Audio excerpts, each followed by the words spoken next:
Yes. If you like heavily peated single malt Scotch, you know what these are.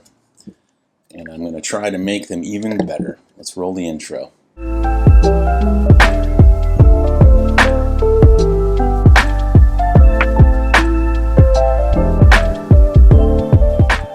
Okay, now I tried to age these. I did an experiment. If you remember, my first set of aging experiments with these full-size mini barrels was with Wild Turkey 101 and Early Times Bottled and Bond. They both blew our minds. They are so crazy good after the 9 weeks in those full-size mini barrels. Well, after emptying those, I've put some port, sherry, and Pinot Noir in those full-size mini barrels, turn them on their end like this, let that oak soak for a week, filled it up with 4 different heavily peated single malts.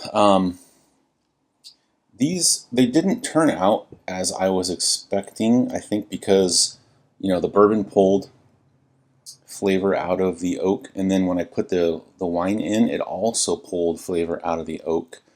So the oak, it was like a third fill. It's kind of tired at that time. It did obviously have some of the wine in there, but it just wasn't like as intense as I was hoping for. So I decided, you know what, I'm going to take those, and these are only, roughly about half full.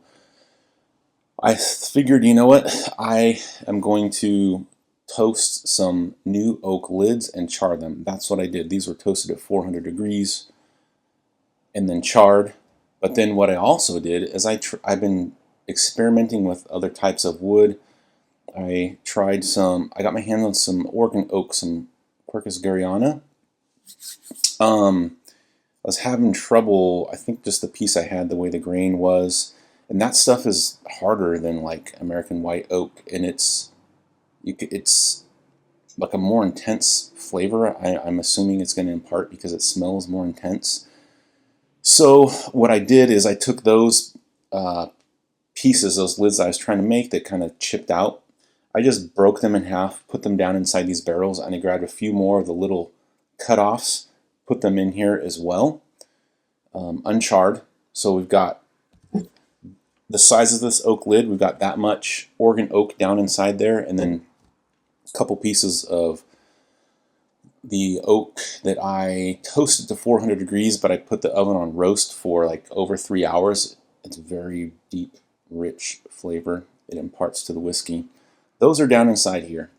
So I'm going to leave these, and you can tell these are a little bit different, these lids. I have been experimenting also with different ways to make these lids, ways that are faster, so that if I do get the opportunity to sell some, I can keep the price as low as I can, because if it takes me, 1/4 the amount of time to make the lid, I can sell it for a little bit less. So anyways, I'm probably going to let these things sit for, I don't know, maybe into March, and we're going to see what happens. Okay.